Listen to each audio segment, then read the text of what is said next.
پیارے دوستوں، السلام علیکم۔ میرا نام طارق نصیر ہے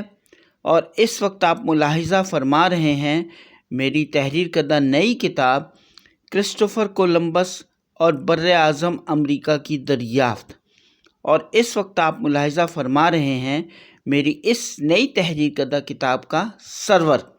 اور اس وقت آپ کی خدمت میں میری اس کتاب کی دوسری ویڈیو قسط پیش کی جا رہی ہے، جو کہ صفحہ نمبر 11 سے لے کر صفحہ نمبر 20 تک کے صفحات پر مشتمل ہے۔ تو آئیے دوستوں، اب ہم اپنی اس نئی تحریر کردہ کتاب کی دوسری ویڈیو قسط کا آغاز کرتے ہیں۔ بسم اللہ الرحمن الرحیم۔ گزشتہ سے پیوستہ۔ سن 1480 کی دہائی میں کرسٹوفر کولمبس نے اپنے چھوٹے بھائی بارتھولومیو کولمبس کے ہمراہ مل کر مغرب کی طرف بحری سفر کرتے ہوئے ایسٹ انڈیز یعنی جزائر شرق الہند تک پہنچنے کا منصوبہ بنایا تھا۔ سن 1481 میں کرسٹوفر کولمبس نے اٹلی کے شہر فلورنس کے ماہر فلکیات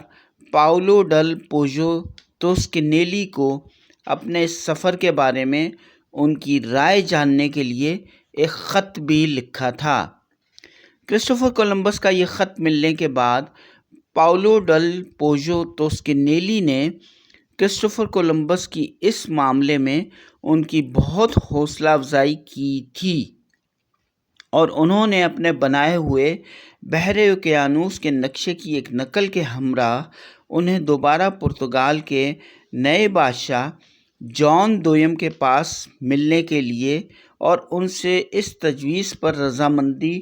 حاصل کرنے کے لیے بھیجا تھا، کیونکہ اس سے قبل سن 1474 میں پاولو ڈل پوژو توسکنیلی پرتگال کے بادشاہ افونسو پنجم کے سامنے یہ ناکام کوشش کر چکے تھے۔ اٹلی کے شہر فلورنس کے ماہر فلکیات پاولو ڈل پوژو توسکنیلی نے اس نقشے کی ایک نقل پہلے ہی پرتگال کے بادشاہ افونسو پنجم کو ارسال کر چکے تھے، جس کا صاف مطلب یہ تھا کہ مغرب کی طرف سے بر اعظم ایشیا میں ایک بحری راستے کے ذریعے سے داخل ہونا عین ممکن ہے۔ لیکن سن 1488 میں اس بحری سفر کے دوران کرسٹوفر کولمبس کے چھوٹے بھائی بارتھولومیو کولمبس جنوبی افریقہ کے نزدیک واقع کیپ آف گڈ ہوپ کے مقام پر اپنا بحری راستہ بھٹک گئے تھے، جو کہ بر اعظم افریقہ سے بر اعظم ایشیا میں داخل ہونے کا ایک اہم مقام ہے۔ کرسٹوفر کولمبس کو سن 1492 تک ہسپانیہ کے کیتھولک بادشاہ فرڈینینڈ دوئم آف اراگون اور ملکہ ایزابیلا اول آف کیسٹیل کی منظوری کا انتظار کرنا پڑا تھا، کیونکہ سن 1492 ہی میں مسلمانوں کی سلطنت اندلس کے زوال کا واقعہ پیش آیا تھا، تاکہ وہ بحر اوقیانوس کے اس پار جا کر سونا، مصالحہ جات اور مشرق کا محفوظ بحری راستہ تلاش کرنے کے ساتھ ساتھ دین عیسائیت کی تبلیغ کرنے کے لیے اپنے ان بحری سفروں کی حمایت حاصل کر سکیں۔ ایک مشہور خاتون امریکی ماہر بشریات اور علم التاریخ کی مصنفہ کیرول لوری ڈیلانی کے مطابق کرسٹوفر کولمبس نے اکثریت کے ساتھ اپنے ان بحری سفروں کی لاگ بکس میں سونا اکٹھا کرنے اور عیسائیت کی مقدس کتاب انجیل کے احکامات کے مطابق زیادہ سے زیادہ لوگوں کو دائرۂ مسیحیت میں لانے کا تذکرہ کیا ہے۔ سورت انڈیا سے تعلق رکھنے والے ایک مسلم مذہبی عالم دین اور اسکالر جناب عباس حسین ہمدانی کے مطابق کرسٹوفر کولمبس کو یہ تحریک اس دور میں بیت المقدس کو مسلمانوں کے قبضے سے چھڑوانے کی امید سے ملی تھی۔ مندرجہ ذیل ماہرین علم فلکیات کے علم سے کرسٹوفر کولمبس نے اپنے علم فلکیات میں اضافہ کیا تھا، جو کہ ان کے دور دراز کے سمندر کے بحری سفروں میں بہت کام آئے تھے۔ ایک قدیم یونانی ماہر علم ریاضی، ماہر علم جغرافیہ اور ماہر علم فلکیات جن کا نام ایراتوستھینس آف سائرین تھا، جو کہ الیگزینڈریا کی لائبریری کے چیف لائبریرین بھی تھے، انہوں نے اپنے علم فلکیات کی مدد سے دنیا کے جغرافیہ کی نئی اصطلاحات متعارف کروائی تھیں۔ ایک قدیم یونانی سیاست دان، ماہر علم فلکیات، ماہر علم جغرافیہ اور مورخ اور ماہر علم ریاضی جن کا نام پوسیڈونیس تھا اور جن کا تعلق شام کے شہر اپامیا سے تھا، پوسیڈونیس نے بھی ایراتوستھینیس آف سائرین کے علم الفلکیات کے نظریوں کی حمایت کی تھی۔ ایک قدیم یونانی ماہر علم جغرافیہ، نقشہ ساز، ماہر علم ریاضی جن کا نام مورینس آف ٹائر تھا، انہوں نے کلاڈیس بطلمی کے ساتھ مل کر علم الفلکیات پہ بہت کام کیا تھا۔ ایک قدیم مصری عرب مسلم ماہر علم فلکیات جن کا مکمل نام ابو العباس احمد بن محمد کثیر الفرغانی تھا، نے علم الفلکیات کے موضوع پر اپنی تحریر کردہ کتاب جس کا نام جوامع علم النجوم یا دا کمپینڈیم آف الماجسٹ تھا ہے، جو کہ انہوں نے سن 833 عیسوی سے لے کر 857 عیسوی کے درمیان تحریر کی تھی۔ اس کتاب میں انہوں نے قدیم یونانی ماہر علم فلکیات کلاڈیس بطلمی کی علم الفلکیات کے موضوع پر ان کی تحریر کردہ کتاب الماجسٹ پر سیر حاصل بحث کی تھی۔ بحری تاریخ کے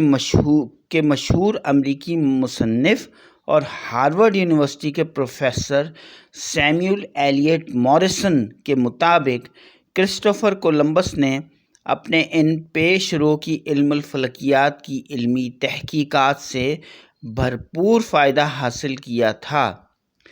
کرسٹوفر کولمبس اپنے مرحوم سسر بارٹولومیو پیرسٹریلو کی وفات کے بعد اپنی اہلیہ فلپا مونیز پیرسٹریلو کے توسط سے اپنے سسر کے گمشدہ وہ بحری نقشے بھی ڈھونڈنے میں کامیاب ہو گئے تھے جو انہوں نے پرتگال کے شہزادے ہنری کے ساتھ اپنی پرتگالی بحریہ کے ساتھ دوران ملازمت پرتگالی بحریہ کے لیے استعمال کیے تھے۔ سن 1484 میں کرسٹوفر کولمبس نے پرتگال کے بادشاہ جان دوئم کے سامنے اپنے منصوبہ بند بحری سفر کی ایک تجویز پیش کی تھی، لیکن پرتگال کے بادشاہ جان دوئم نے ان کی پیش کردہ بحری سفر کی یہ تجویز اپنے مشیروں کے سامنے پیش کر دی، جنہوں نے اسے یکسر مسترد کر دیا تھا، کیونکہ اس دور میں 2400 ناٹیکل مائل کے طویل سفر کی اجازت نہیں تھی اور تجویز دی گئی تھی کہ صرف 600 ناٹیکل مائل کے سفر کی اجازت دستیاب ہے، کیونکہ اتنے طویل سفر کے لیے خوراک اور عملے کے لیے سفر کے انتظامات اس دور میں دستیاب نہیں تھے۔ سن 1488 میں کرسٹوفر کولمبس نے دوبارہ پرتگال کے شاہی دربار میں اپیل دائر کی اور اس دفعہ پرتگال کے بادشاہ جان دوئم نے کرسٹوفر کولمبس کو شاہی دربار کے حاضرین کے سامنے پیش کر دیا تاکہ وہ انہیں قائل کر سکیں، لیکن اس دفعہ بھی کرسٹوفر کولمبس شاہی دربار اور حکومتی اشرافیہ کے اراکین کو قائل کرنے میں قطعی طور پر ناکام رہے تھے۔ لیکن اسی دوران خوش قسمتی سے انتہائی حیرت انگیز طور پر کرسٹوفر کولمبس کے چھوٹے بھائی بارتھولومیو کولمبس بر اعظم افریقہ کے جنوبی سرے کیپ آف گڈ ہوپ کا کامیاب چکر لگانے کے بعد بخیریت پرتگال واپس پہنچ گئے تھے۔ لیکن کرسٹوفر کولمبس پرتگال کے بادشاہ جان دوئم کے سامنے اپنی اس ناکامی کے باوجود بھی مایوس نہیں ہوئے تھے اور انہوں نے ہمت نہیں ہاری تھی، اور پھر انہوں نے ہسپانیہ کے شاہی دربار سے دوبارہ رابطہ کرنے کا فیصلہ کر لیا، کیونکہ سن 1492 کے اوائل ہی میں ہسپانوی افواج نے غرناطہ کا آخری گڑھ بھی مسلمانوں کے قبضے سے آزاد کروا لیا تھا۔ کرسٹوفر کولمبس نے جنوب مشرقی ہسپانیہ کی آبنائے آئیبیریا کے کیتھولک بادشاہ فرڈینینڈ دوئم آف اراگون اور ملکہ ایزابیلا آف کیسٹیل، جنہوں نے 19 اکتوبر سن 1469 کو شادی کر لی تھی، ان کی اس شادی کے باعث آبنائے آئیبیریا کے ارد گرد کی ہسپانیہ کی بکھری ہوئی کئی ریاستوں کا ہسپانیہ کی سلطنت کے ساتھ انضمام شروع ہو گیا تھا۔ کرسٹوفر کولمبس نے 1 مئی سن 1486 کو ملکہ ایزابیلا آف کیسٹیل کو اپنے اس نئے بحری سفر کے منصوبے کی تفصیلات پیش کی تھیں۔ جنہوں نے کرسٹوفر کولمبس کے اس منصوبے کی تفصیلات کو جاننے کے بعد انہیں شاہی محل کی ایک کمیٹی کے سامنے پیش کر دیا تھا، لیکن ہسپانیہ کے شاہی دربار کے دانشوروں کی اس کمیٹی نے بھی وہی فیصلہ جاری کیا جو کہ پرتگال کے شاہی دربار اور حکومتی اشرافیہ کے اراکین نے جاری کیا تھا۔ لیکن کرسٹوفر کولمبس کے لیے امید کی یہ ایک کرن بھی پیدا ہوئی تھی کہ ہسپانیہ کے شاہی دربار کے ان دانشوروں نے کرسٹوفر کولمبس کے بحری سفر کے اس منصوبے کو قابل عمل سمجھتے ہوئے انہیں اسے یورپ کے کسی اور ملک کے شاہی دربار میں پیش کرنے سے روک دیا تھا۔ ہسپانیہ کے شاہی دربار کے ان دانشوروں نے کرسٹوفر کولمبس کو سال بھر کے لیے 14,000 مراویڈی اس دور کے اسپین کی کرنسی کا نام تھا کا الاؤنس ادا کرنے کی سفارش کر دی تھی،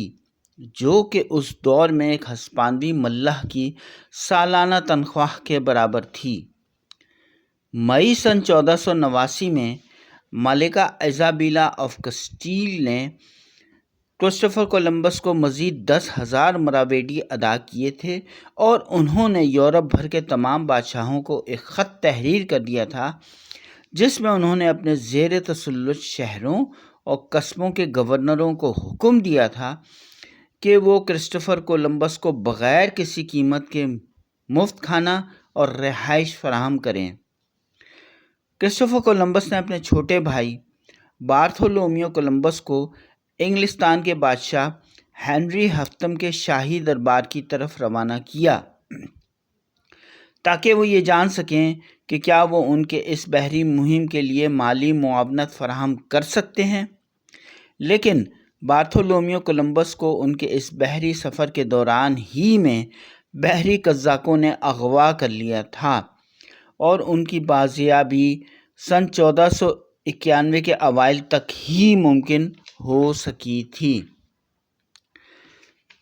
کرسٹوفر کولمبس، جو اس وقت جنوبی ہسپانیہ کی جنوبی ریاست اندلوسیا ریجن کے صوبے ہویلیا کے ساحلی قصبے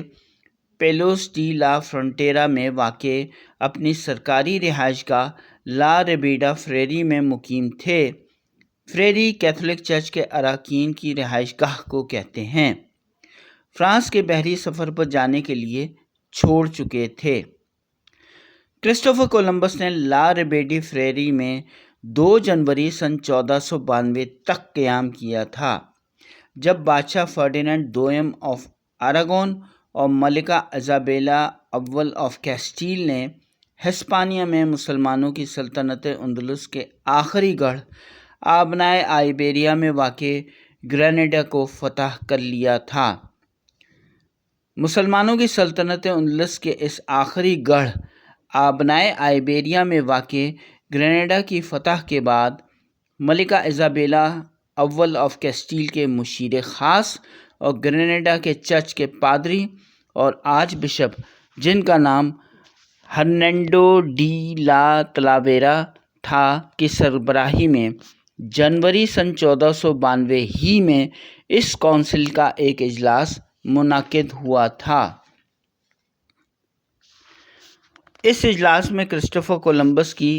ایسٹ انڈیز یعنی جزائر شرق الہند تک پہنچنے کی اس تجویز پر غور کیا گیا تھا، لیکن اس کونسل نے بھی کرسٹوفر کولمبس کی اس تجویز کو ناقابل فہم قرار دے دیا تھا۔ اس وقت تک کرسٹوفر کولمبس فرانس جانے کے لیے اپنے بحری سفر پر روانہ ہونے کے لیے جنوبی ہسپانیہ میں کرتبہ کی جانب روانہ ہو چکے تھے۔ ہرنینڈو ڈی تلاویرا کی طرف سے کرسٹوفر کولمبس کی اس بحری سفر کی تجویز کو مسترد کیے جانے کے بعد بادشاہ فرڈینینڈ دوئم آف اراگون نے مداخلت کرتے ہوئے سب سے پہلے دوبارہ آرچ بشپ آف گرینیڈا ہرنینڈو ڈی تلاویرا کو ملکہ ایزابیلا اول آف کیسٹیل کو ان کے اس فیصلے پر نظر ثانی کرنے کے لیے بھیجا، اور اس کے بعد انہوں نے ہسپانوی چرچ کے ایک اور پادری بشپ ڈیاگو ڈی ڈیزا ٹویرا کو بھی کرسٹوفر کولمبس کے اس بحری سفر کے منصوبے پر رضامند کرنے کے لیے بھیجا، لیکن ملکہ ایزابیلا اول آف کیسٹیل بالآخر اپنے شاہی دربار کے ایک مشیر اور ان کے کلرک لوئس ڈی سینٹینجل سے کرسٹوفر کولمبس کے اس بحری سفر کے منصوبے پر مالی وسائل کی فراہمی کے لیے قائل ہو گئیں۔ جاری ہے۔